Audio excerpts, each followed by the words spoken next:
कि लोकतंत्र का अर्थ होता है जनता के पास में अधिकार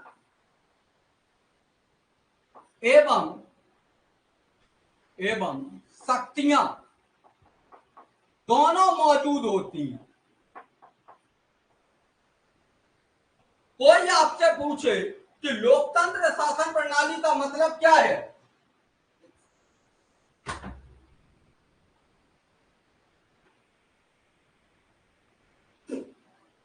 तो आप क्या कहेंगे कि लोकतंत्र शासन प्रणाली वह शासन प्रणाली होती है जिसमें अधिकार एवं शक्तियां जनता के पास मौजूद होती हैं।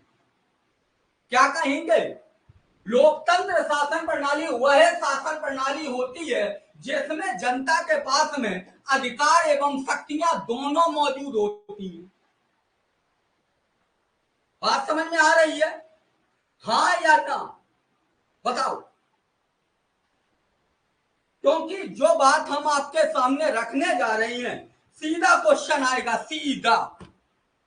ठीक, अब जब अधिकार एवं शक्तियां जनता के पास में हैं, जनता के पास मौजूद होती हैं, तो इस शासन प्रणाली को हम जनता का शासन कहेंगे, जनता का शासन कहेंगे या नहीं? आप कहेंगे बिल्कुल कहेंगे, क्योंकि देखिएगा जिसके पास में शक्ति होती है उसी के द्वारा शासन का संचालन किया जाता है। तो लोकतंत्र शासन प्रणाली में जनता के पास में अपनी शक्ति होती है, अपने अधिकार होते हैं, इसलिए यह शासन प्रणाली जनता की शासन प्रणाली कही जाती। अगर हम एक लाइन में ये कह दें, थोड़ा जल्दी आया करो साहिस्ता जी, लोकतंत्र शासन प्रणाली, एक लाइन में हम ये सेंटेंस रख दे कि लोकतंत्र शासन प्रणाली में जनता के पास अधिकार एवं शक्तियां दोनों मौजूद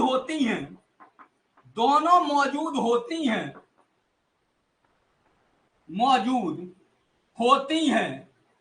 इसीलिए अब इसलिए हटा दें और यहां से, यानी कि यह तो कथन हो गया, इसके बाद में हमने कारण बना दिया। लोकतंत्र शासन प्रणाली को जनता का शासन कहा जाता है। और हमने आपको बताया था कि जब भी कथन कारण का सवाल आएगा, हम कथन पढ़ने के बाद जैसे ही हमने कथन पढ़ा, जब हम कारण की तरफ जाएंगे तो हम या तो लेकिन शब्द लगाएंगे इसमें, या इसलिए शब्द लगाएंगे, या क्योंकि शब्द लगाएंगे। इन तीन शब्दों का प्रयोग करके इस कारण को पढ़ेंगे। जैसे कि एक बार बोर्ड की तरफ देखिएगा, कथन कारण का सवाल क्यों गलत होता है। जैसे कि हमने पढ़ा लोकतंत्र शासन प्रणाली में जनता के पास में अधिकार एवं शक्तियां दोनों मौजूद होती, इसलिए लोकतंत्र शासन प्रणाली जनता का शासन कहा जाता है। आप कहेंगे बिल्कुल सही, कथन एवं कारण दोनों सही है, एक दूसरे की सही व्याख्या कर रहे हैं। कितने लोग मानते हैं बताओ, कितने लोग मानते हैं? तो यही तीन शब्द लगा के हमेशा कथन कारण का सवाल तोड़ेंगे। आज इसी से संबंधित एक हमने सवाल दिया, ठीक, बात सही है, ठीक है, यस। तो आप उद्देश्य में अगला पॉइंट डालिएगा लोकतंत्र, उद्देश्य में अगला पॉइंट डालिएगा लोकतंत्र, और जितनी बातें लिखा रही हैं वहीं से सवाल आएगा, वहीं से डायरेक्ट सवाल आएगा। पीसीएस हो गया, आरओ हो गया। एक चीज बता दें, आपकी जहां निगाहें नहीं जाती हैं, आयोग वहां से क्वेश्चन रख रहा है। आप विगत वर्षों में लगे पड़े हैं, आयोग विगत वर्षों से उठा रहा है क्वेश्चन। और आपको बता दें कि यूपीएससी सीडीएस के क्वेश्चन आपके आरओ के पेपर में रखे 5 सवाल, वो भी पॉलिटी के, सीडीएस के, एपीएफओ के पेपर के क्वेश्चन रखे आपके इतिहास के आरओ के अभी पेपर में। आप लगा रहे हैं यूपी पीसीएस के विगत वर्षों में, यूपीएससी के। तो कहने का अर्थ यह है कि अपनी तैयारी के लिए आधार को मजबूत करिएगा। क्वेश्चन पेपर लगाने से कुछ नहीं होगा विगत वर्षों के, आधार अगर मजबूत है सिलेक्शन होगा। ठीक है, आज भले ही आप हमारे टेस्ट पेपर से आपको घबराहट हो रही हो कि पता नहीं क्या हो रहा है, हम केवल और केवल आपका आधार मजबूत करना चाहते हैं और कोई उद्देश्य नहीं है। ना हमारा ये मतलब है कि आपका कितना आ रहा है कितना नहीं आ रहा है। ठीक, तो आप हेडिंग डाल लिए, आप लिखिएगा लोक, आप इब्राहिम लिंकन की बात को याद करके लोकतंत्र की डेफिनेशन को मत करना। ठीक है, आप लिखिएगा लोकतंत्र शासन प्रणाली। यहां हम भारतीय संविधान के परिप्रेक्ष्य में लोकतंत्र की बात कर रहे हैं। जो हमने लोकतंत्र शासन प्रणाली आपको बताई थी वो वैश्विक स्तर पर बताई थी, कंफ्यूज बिल्कुल मत होना। ठीक है, ये जो लोकतंत्र की हम बात करेंगे ये किसके संदर्भ में करेंगे? भारतीय संविधान के संदर्भ में, क्योंकि हम उद्देश्यता की बात कर रहे हैं मेरे दोस्त। ठीक है, उद्देश्यता की बात कर रहे हैं। तो आप अगर डाउट हो तो थोड़ा यहां पर हिंट के लिख लीजिएगा भारतीय संविधान के संदर्भ में, ऐसे करके एक कोष्टक में लिख लेना। वो लोकतंत्र शासन प्रणाली की विशेषताएं जो हमने आपको बताई थी वो किसके संदर्भ में थी? तो आप कहेंगे दुनिया के संदर्भ में, दुनिया के संदर्भ में। ये बात किसके संदर्भ में कर रही है? भारत के संदर्भ में। ठीक है, तो लिखिएगा लोकतंत्र शासन प्रणाली में, लोकतंत्र शासन प्रणाली में जनता के पास अधिकार एवं शक्तियां दोनों मौजूद होती हैं, अधिकार एवं शक्तियां दोनों मौजूद होती हैं।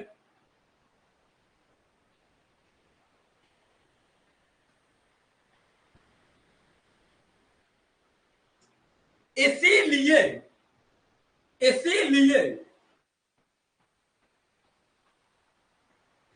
भारत की जनता के पास, इसीलिए भारत की जनता के पास, भारत की जनता के पास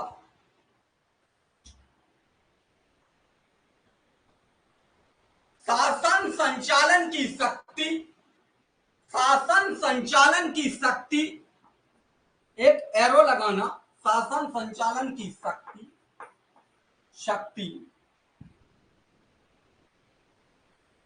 या लिख लीजिएगा या ये लाइन खींच देना, या भारत की संप्रभुता निहित है, भारत की संप्रभुता निहित है। ठीक, लिख गया यहां तक कि लोकतंत्र शासन प्रणाली में जनता के पास में अधिकार एवं शक्तियां होती हैं, इसीलिए भारत की जनता के पास में संप्रभुता निहित है या शासन संचालन करने की शक्ति निहित है। बस हो गया। कथन एवं कारण में ये दोनों बातें एकदम अपने दिमाग में स्पष्ट रखना। ठीक है, लोकतंत्र शासन प्रणाली जो पीछे पढ़ाई थी वो दुनिया के परिप्रेक्ष्य में थी। अगर आपको वो चीजें पता है कि लोकतंत्र शासन प्रणाली की क्या क्या विशेषताएं हैं, वो आपको दुनिया के परिप्रेक्ष्य में पूछी जाएगी। जब भारतीय संविधान के संदर्भ में आपसे सवाल आएगा तो ये लाइन उठा के पूछी जा सकती, क्योंकि यूपीएससी में सवाल पूछा गया है। क्लियर रहेंगे? बताइएगा। है हाँ,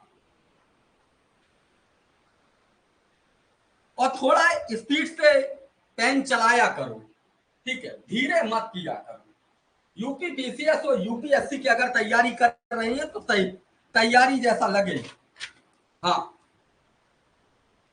नई लाइन से लिखना, नई लाइन से, फिर हम आपको समझा देंगे। हाँ, यस, एकदम जुनून के साथ में होना चाहिए मामला।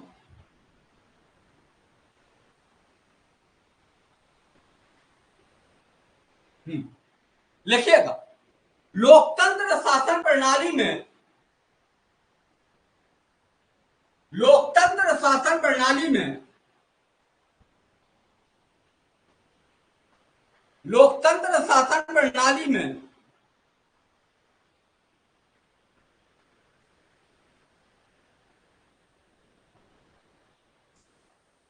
सरकार सरकार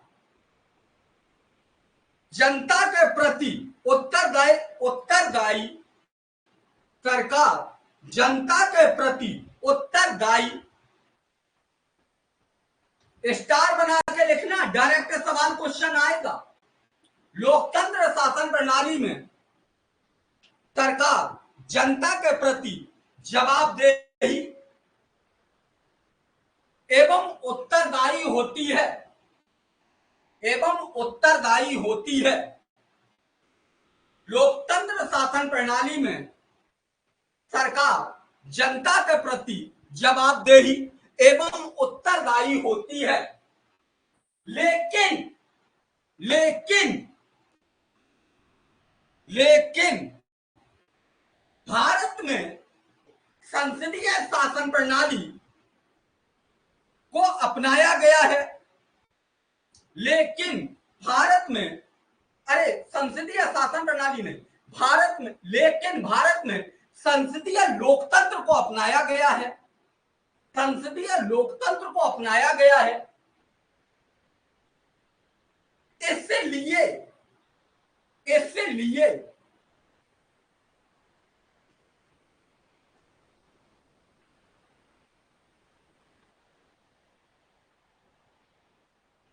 इसलिए कार्यपालिका अपने समस्त कार्यों के लिए, इसलिए कार्यपालिका अपने समस्त कार्यों के लिए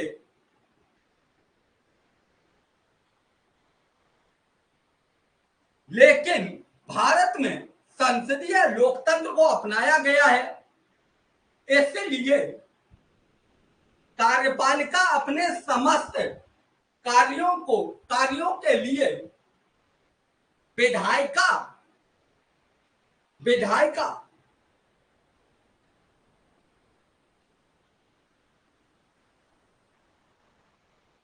के प्रति उत्तरदायी एवं जवाबदेही होती है, के प्रति उत्तरदायी एवं जवाबदेही होती है, के प्रति उत्तरदायी एवं जवाबदेही होती है।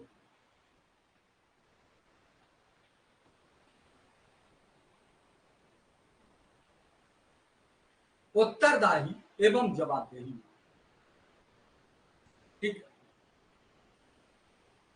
नोट करके लिखना, नई लाइन से नोट करके लिखना, नई लाइन। भारत में लोकतंत्र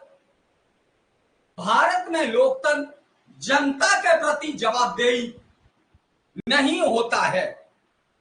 भारत में लोकतंत्र जनता के प्रति जवाबदेही नहीं होता है, ठीक, भारत में लोकतंत्र जनता के प्रति जवाबदेही नहीं होता है। एकदम रट लेना इस बात को, ठीक है।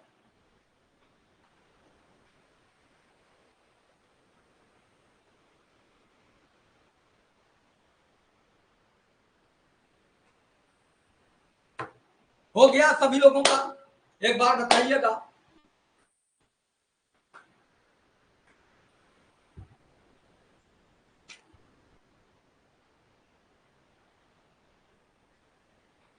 सभी का?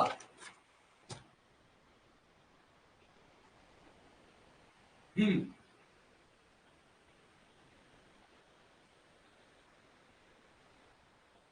देखिएगा,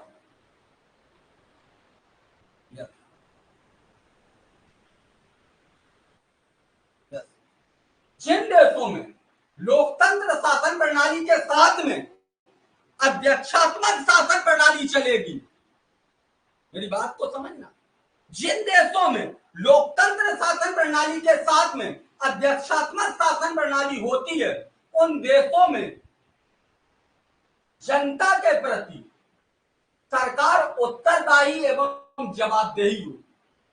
लेकिन जिन देशों में संसदीय शासन प्रणाली चलती है, उन देशों में सरकार जनता के प्रति उत्तरदायी एवं जवाबदेही नहीं होती, बल्कि कार्यपालिका विधायिका के प्रति उत्तरदायी एवं जवाबदेही होती। क्लियर है? यही बात एकदम याद रखना।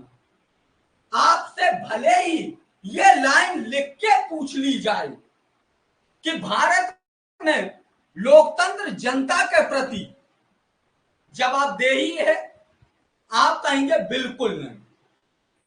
ठीक, बिल्कुल नहीं होता है, ना जवाबदेही होता है ना उत्तरदायी होता है। हम पढ़ते भी हैं कि हमारी कार्यपालिका विधायिका के प्रति उत्तरदायी एवं जवाबदेही है। हमने कभी पढ़ा है कि हमारी सरकार जनता के प्रति उत्तरदायी एवं जवाबदेही है। हम ये जरूर पढ़ते हैं कि लोकतंत्र शासन प्रणाली में सरकार जनता के प्रति उत्तरदायी एवं जवाबदेही होती है, लेकिन हमारे यहाँ पर संसदीय शासन प्रणाली चल रही है। इसलिए क्या है, लोकतंत्र शासन प्रणाली हमारे यहाँ पर जनता के प्रति उत्तरदायी एवं जवाबदेही नहीं है, बल्कि कार्यपालिका विधायिका के प्रति उत्तरदायी एवं जवाबदेही। ठीक, हमको जवाबदेही का मतलब क्या है? जिन देशों में प्रत्यक्ष लोकतंत्र होता है, जिन देशों में प्रत्यक्ष लोकतंत्र होता है, उन देशों में क्या होता है कि जनता को, जनता के द्वारा जो प्रतिनिधि चुना जाता है, उसको वापस बुलाने का अधिकार होता है। क्या होता है? वापस बुलाने का अधिकार होता है। हमारे यहाँ पर क्या है, हमने एक बार चुन के भेज दिया, 5 वर्ष के लिए निश्चित है, उसको हम वापस बुला सकते हैं? नहीं बुला सकते। यानी कि हमारे प्रति जवाबदेही या उत्तरदायी नहीं है। ठीक, बात समझ में आ रही है? हमारे प्रति न जवाबदेही है न उत्तरदायी। ठीक है, जवाबदेही और उत्तरदायी का मतलब यह होता है कि जिन देशों में लोकतंत्र शासन प्रणाली के तहत में सरकार जनता के प्रति उत्तरदायी एवं जवाबदेही होती है, उन देशों में हमेशा हमेशा सरकार वो जनता के द्वारा जो प्रतिनिधि चुने जाते हैं, उनको भेजा भी जाता है, उन्हें वापस बुलाने का भी अधिकार होता है। यानी कि 5 वर्ष से पहले ही वापस बुला लिया जाए। लेकिन हमारे यहाँ ऐसा नहीं है। ठीक, ये बात है और कोई नहीं। तो जो बात बिंदु हमने आपको लिखाई है, एकदम दिमाग में फिट कर लेना। क्वेश्चन आया हुआ है डायरेक्ट, वो आएगा। ठीक, हाँ, अब नई लाइन से लिखना, स्टार बना के।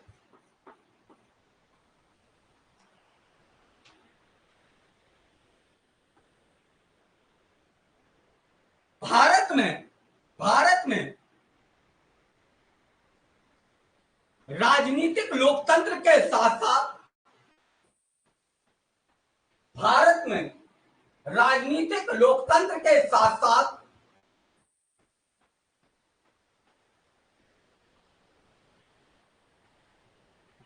आर्थिक एवं सामाजिक लोकतंत्र को अपनाया गया है,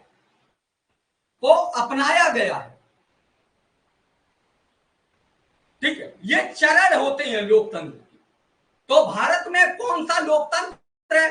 तो आप कहेंगे राजनीतिक लोकतंत्र है, और राजनीतिक लोकतंत्र के साथ साथ आर्थिक एवं सामाजिक लोकतंत्र को अपनाया गया। ठीक, बात समझ में आ गई? आप ये मत कहना कि सामाजिक लोकतंत्र को अपनाया गया, नहीं, समाजवादी लोकतंत्र को अपनाया गया, वो बात अलग है। सामाजिक एवं आर्थिक लोकतंत्र की बात अलग है। अगर इन कैटेगरी के आधार पर देखेंगे, देखिएगा, हम आपको थोड़ा बता दें,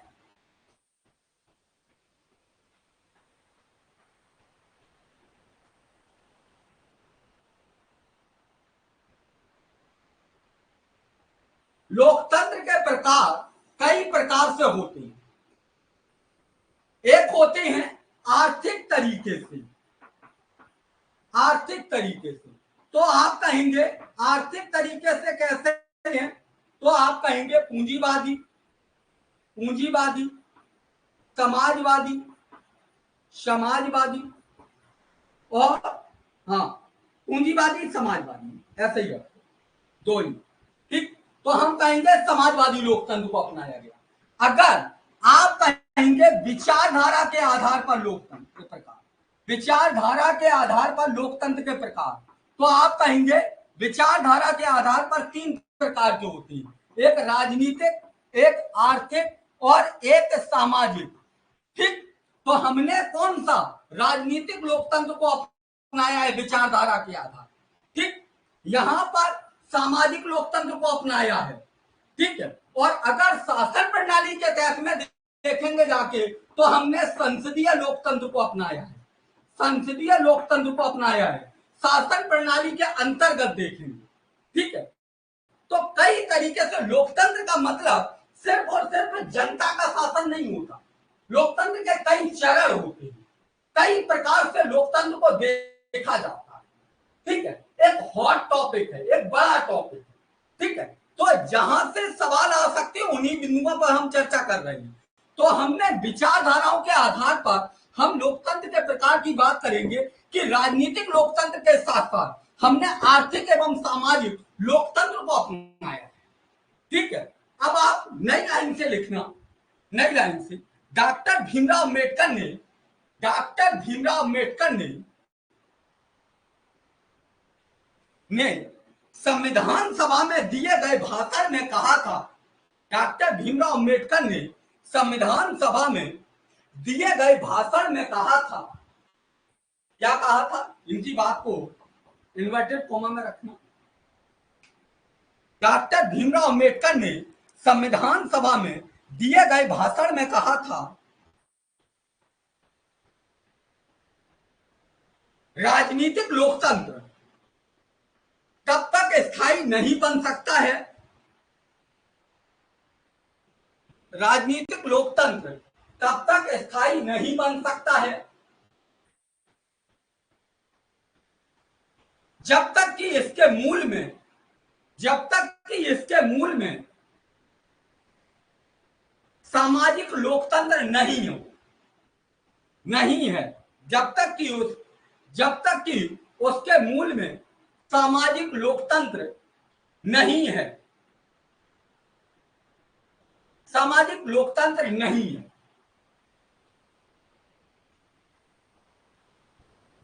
सामाजिक लोकतंत्र का मतलब है यहां पर जो भेदभाव हो रहा है वो खत्म होना चाहिए। राजनीतिक लोकतंत्र का मतलब होता है प्रत्येक व्यक्ति को राजनीति में भूमिका होनी चाहिए, चाहे वोट डालने का अधिकार हो, सार्वभौमिक मताधिकार की बात हो, चाहे वह राजनीति में चुनाव लड़ने की बात हो, यह राजनीतिक लोकतंत्र है। ठीक, यानी कि प्रत्येक व्यक्ति को राजनीति में हिस्सा लेने का अधिकार। यह कब होगा, जब सामाजिक लोकतंत्र होगा, तभी यह राजनीतिक लोकतंत्र होगा। क्योंकि समाज में अगर किसी प्रकार से भेदभाव होगा तो राजनीति में भेदभाव होगा, इसलिए राजनीतिक लोकतंत्र तभी मजबूत होगा जब सामाजिक लोकतंत्र होगा। ठीक, क्लियर है, यहां तक बात क्लियर है, बताइएगा। अगर इतनी बातें लोकतंत्र के संदर्भ में आपको पता है भारतीय संविधान के परिप्रेक्ष्य में, तो मुझे नहीं लगता है कि आपसे सवाल गलत है।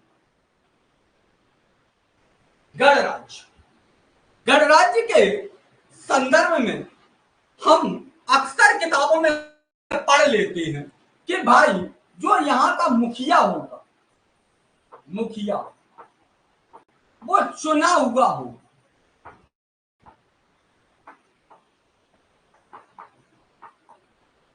अगर इतनी बात हम जानते हैं तो कहीं ना कहीं गणराज्य के संदर्भ में हमारी अधूरी जानकारी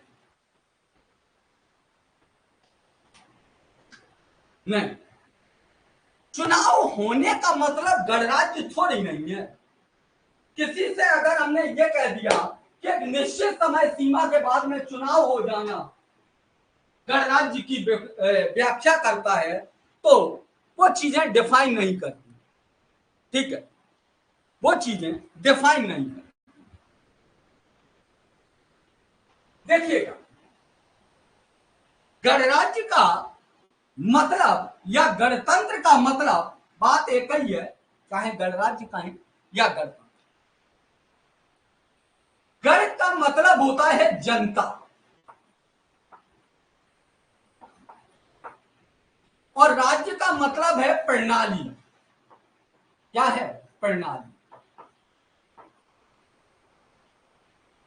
अभी हमने देखा कि लोकतंत्र में जनता का शासन है, जनता का शासन है, यही तो हम लोकतंत्र में कहते हैं कि जनता का शासन।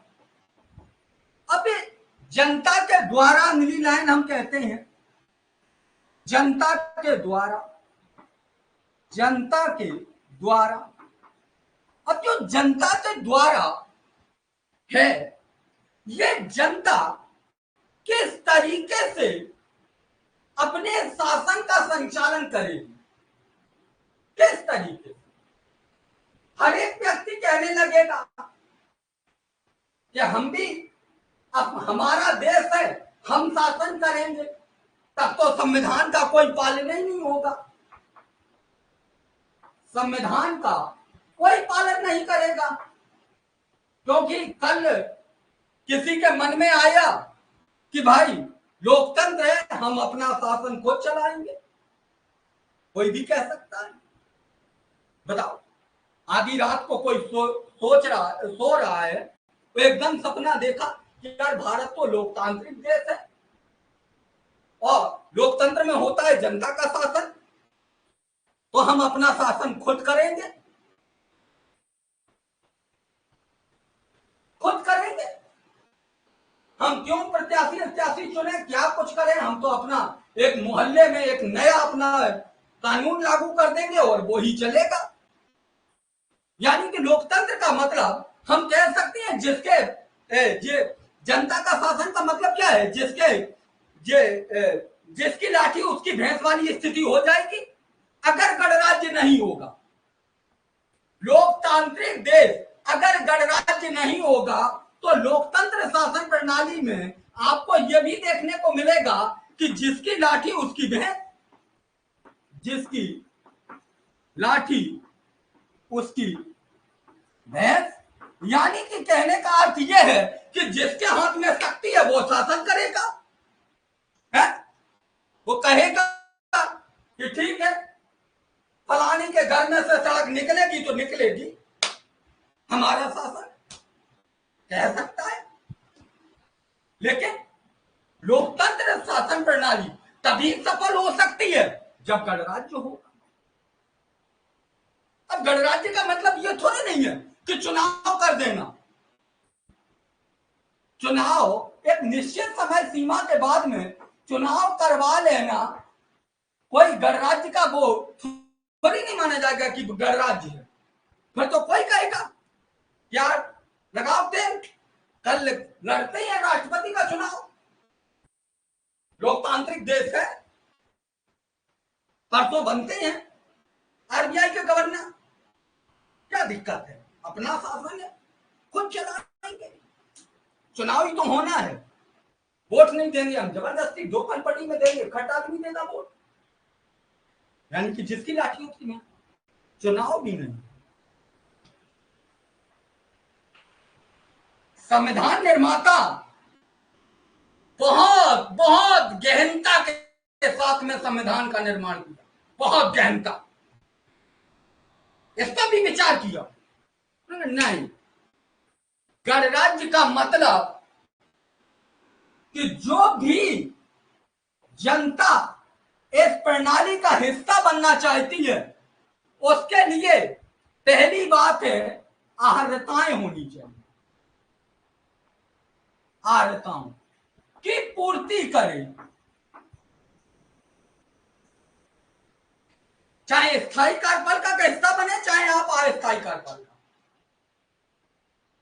यानी कि देश का कोई भी नागरिक है, कोई भी नागरिक देश का, वह शासन संचालन में हिस्सा लेना चाहता है। स्थायी कार्यपालिका का मतलब यह होता है जितने अधिकारी वर्ग हैं वो, जैसे कि आप गवर्नमेंट स्कूल में टीचर्स हैं, स्थायी कार्यपालिका का हिस्सा है।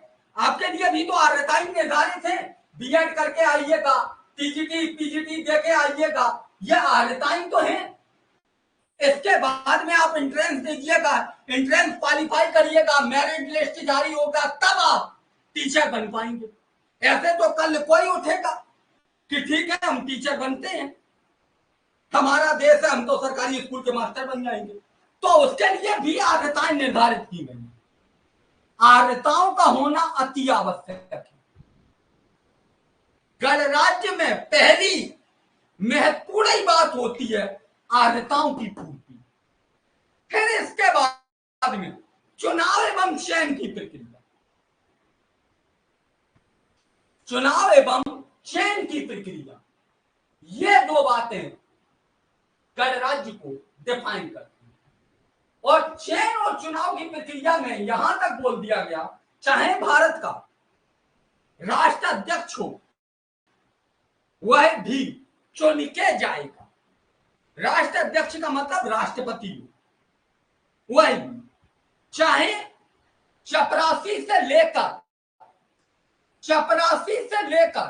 राष्ट्राध्यक्ष यानी कि राष्ट्रपति तक कोई व्यक्ति जाता है, उसके लिए भी चुनाव या चयन की प्रक्रिया निर्धारित की गई। लेकिन उसके लिए जो अर्हताएं दी गई हैं उनकी पूर्ति करे पहले, तब ऐसे नहीं। ठीक है, तो गणराज्य या गणतंत्र का मतलब समझ में आ गया? बताइए।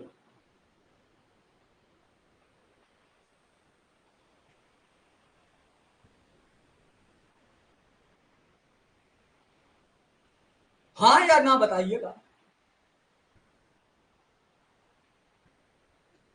हम्म ठीक।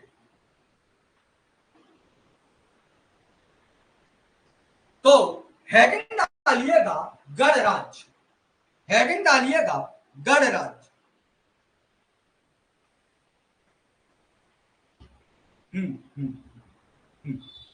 गणराज्य।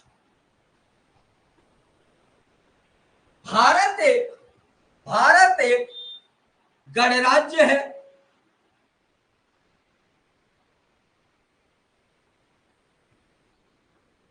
भारत एक गणराज्य है।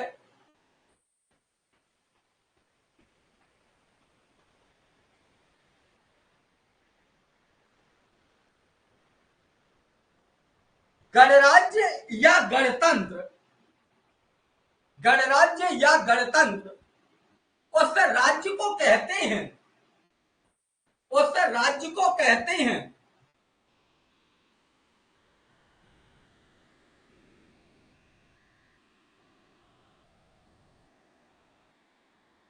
जहां नागरिक किसी भी पद पर, जहां नागरिक किसी भी पद पर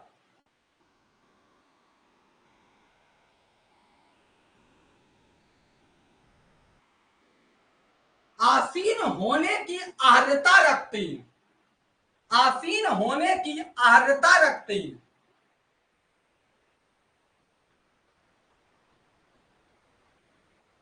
यानी कि पद पर बैठने के लिए अर्हता होनी अति आवश्यक है। पहली बात, गणराज्य की पहली बात है।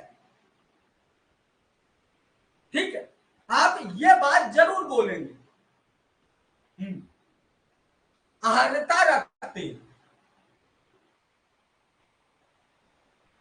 यानी कि अर्हता आपको हमने देखिएगा, जब राष्ट्रपति पढ़ाए तो राष्ट्रपति की अर्हताएं पढ़ाती है, प्रधानमंत्री पढ़ाए होंगे तो प्रधानमंत्री की अर्हताएं, लोकसभा के सदस्य बनने के लिए अर्हताएं, राज्यसभा का सदस्य बनने के लिए अर्हताएं, और जिस भी विभाग में हैं आप, उस विभाग में जब आप फॉर्म भरते हैं, उस विभाग का भरा होगा, तब उसमें जो नोटिफिकेशन आता है वो अर्हताएं होती है। आप पीसीएस का अधिकारी बनने जा रही हैं, उसका आप यही तो कहते हैं नोटिफिकेशन में क्या क्या आया। अगर मान लीजिएगा हमारी एज 43 साल हो जाए तो हम अर्हताएं तो पूरी कर ही नहीं पाएंगे। क्या हम फॉर्म भर पाएंगे? आप कहेंगे बिल्कुल नहीं। अब यूपीटीसीएस का नोटिफिकेशन आया, उसमें ग्रेजुएशन पास मांगा गया, हम 8वीं फेल है, हम कहने लगे कि लोकतंत्र शासन प्रणाली है भैया, हम तो शासन का हिस्सा बनेंगे, क्या हम फॉर्म भर पाएंगे? आप कहेंगे बिल्कुल नहीं। किसके तहत? गणराज्य। ठीक नहीं, अर्हताएं पूरी होनी चाहिए तभी, चाहे स्थायी कार्यपालिका हो या अस्थायी कार्यपालिका, दोनों। ठीक, अगला पॉइंट लिखिएगा।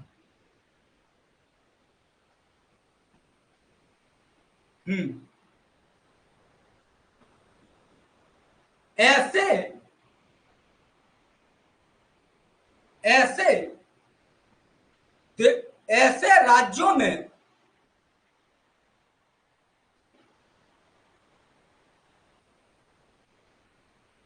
ऐसे राज्यों में राज्य का प्रमुख राज्य का प्रमुख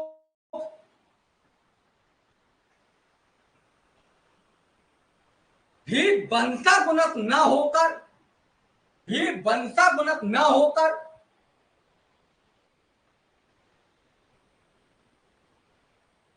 जनता के द्वारा जनता के द्वारा प्रत्यक्ष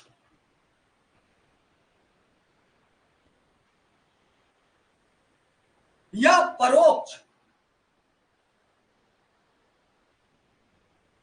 निर्वाचित होता है निर्वाचित होता है।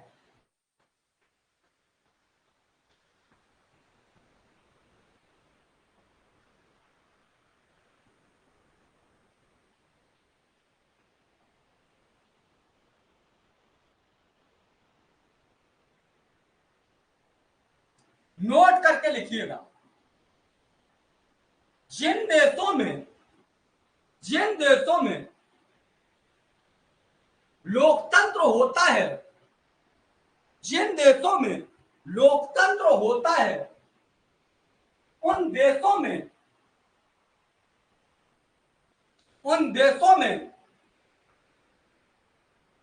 गणतंत्र जरूर होता है।